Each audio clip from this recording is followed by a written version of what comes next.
어떻게 오셨어요? 여기가 혹시 부자 되는 방법을 알려준다는 거긴가요? 아, 여긴 부자들만 출입이 가능한데. 저 리치포트 보고 부자 됐는데 아직도 부족해요? 이래도요? 아니 이래도? 아직 부자가 되려면 멀었네요. 부자가 되려면 법인...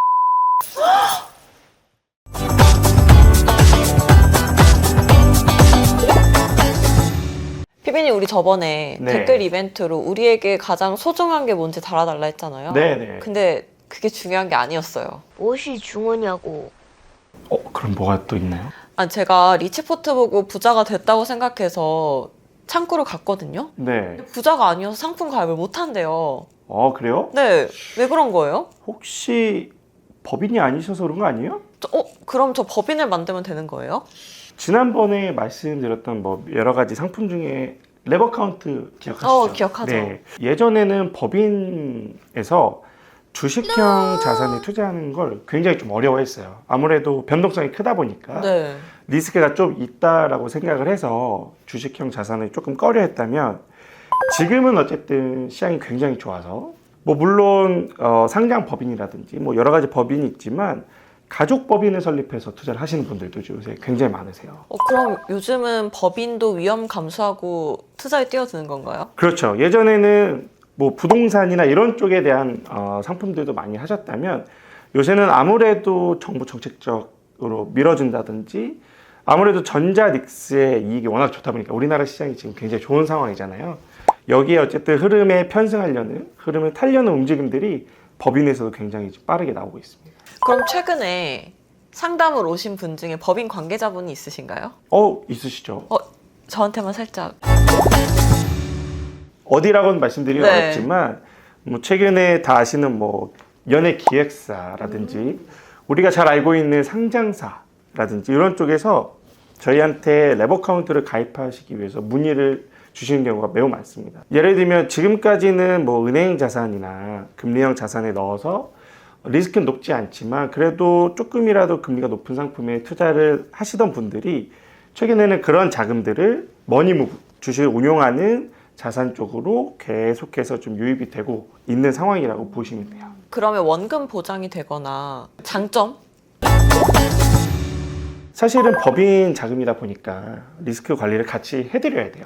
같이 저희가 붙일 수 있는 자산 중에 DLB 같은 상품, 그 원금 보장형 DLB 상품도 10%대 이자가 나오는 상품들이 굉장히 많아요. 굉장히 매력 엄청난 있는 거 아니에요? 네, 상품이거든요. 그래서 원금 보존이 되는 DLB 같은 상품들에 대한 수요도 굉장히 지금 많이 늘어나고 있는 상황이에요. DLB는 뭐예요? ELB 이런 거랑 비슷한 건가요?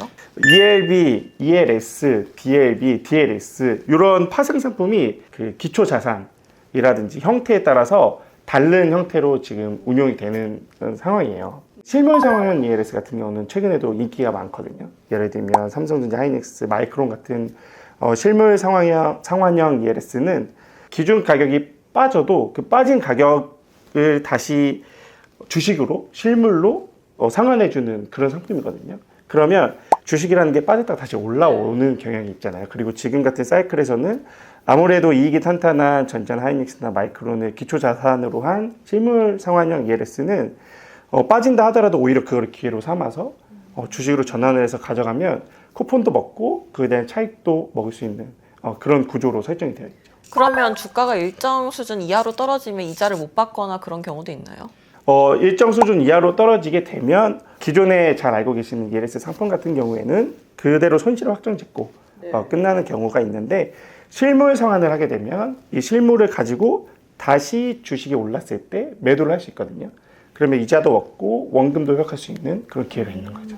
그래서 법인을 설립해서 오는 분들이 많아지신 거예요? 꼭 법인만 그 상품을 하시는 건 아니고 최근에 개인분들도 이제 선호를 하시는데 아무래도 개인분들은 성향이 조금 더 리스크한 상품들을 찾으시다 보니까 원금 보장형 상품보다는 여전히 주식 자산에 대한 선호도가 높은 상황이고 법인 같은 경우에는 아무래도 좀 금리형 상품, 원금 보존형 상품을 저희한테 좀 문의를 주시는 경우가 많습니다.